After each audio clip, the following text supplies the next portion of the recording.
Bwana, kumbe ukweli huu hapa bwana, ukweli huu hapa, tumedanganyika vya kutosha. Kumbe ili ujue kama Mungu yupo au hayupo, inatakiwa usiwe Muislamu wala Mkristo, yani utoke usitumie hivyo vitabu kwanza, ndo utaelewa. Bwana, kumbe Mungu yupo siku zote. Mimi nimekuwa lazima utumie elimu hii hapa, inaitwa elimu ya demonology. Demonology ni elimu au utafiti unaohusu kuhusiana na mapepo, majini au roho waovu.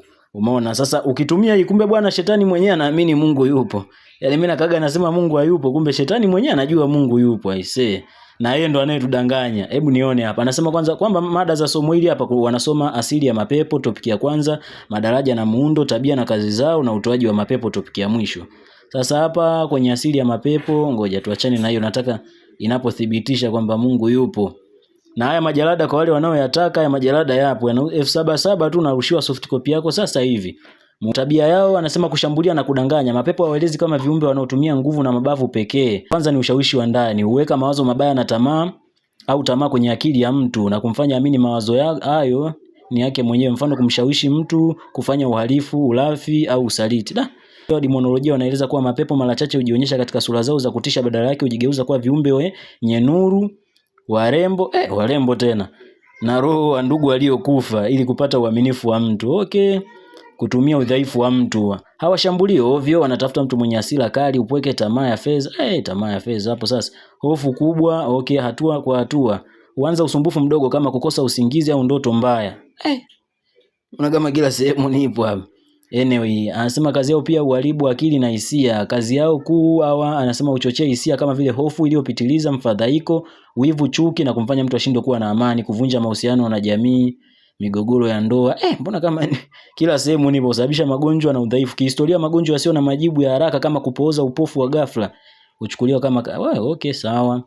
Maeneo wanapendelea kukaa majangwa, mapango, milima, misitu minene sio kaliwa na watu, lakini maeneo yenye uharibifu na vifo, makaburi, nyumba zilizotelekezwa, ruins, maeneo yaliyowahi kushuhudia umwagaji wa damu au vita. Maeneo haya yanaaminika kuwa na nishati hasi inayowavutia.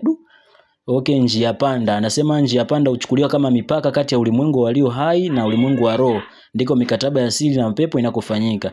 Nataka nione wapi utoaji wa mapepo, kanisa ya Kipentekoste, Uislamu. Okay, sawa. Mbinu za jadi, kutoa kafara na tambiko. Okay. Yes, kwa nini elimu ya demonolojia inaamini kwamba kuna Mungu? Anasema moja, demonolojia inajengwa juu ya msingi wa mapambano kati ya mema na mabaya. Kama kuna mapepo ambao ni alama ya giza, uharibifu na uovu kabisa, lazima kuwepo na chanzo cha nuru, uumbaji na wema kamili ambacho ni Mungu. Huwezi kuwa na kivuli, mapepo, bila kuwa na chanzo cha mwanga ambao ni nini? Ni Mungu. Katika maandiko yote ya kidemonolojia anasema uonyesho kuwa pepo wana nguvu kubwa kuliko binadamu, lakini nguvu zao zina mipaka. Katika ibada za utoaji wa mapepo, exorcism, mapepo hutolewa kwa kutumia jina, mamlaka au amri ya Mungu. Ukweli kwamba mapepo wanatii na kusalimu amri mbele ya ishara na maneno ya kimungu. Naona mziki wazee. Na hivi vitu vimefanywa utafiti, hawajatungua tu vimefanywa utafiti na watu kama mchunguzi mkuu wa kesi za wachawi nchini Ufaransa, Sebastian Michael sijui. Ukiachana na huyo kuna huyo hapa, mwanateolojia na jaji wa Ujerumani Peter Bestinfak. Itabidi nirudi chache sasa, nirudi kanisani. Jamani, ya majalada yanapatikana ikiwemo ile pale ili hapa la matibabu ya watu wanaojichua, matibabu yake hapo. Ni rahisi kuyasoma, yana peji chache sana, unakuta peji ni 30 jalada moja, na ni shilingi 7,000 tu. Kama unalitaka ni DM sasa hivi nikutumie WhatsApp uanze kusoma.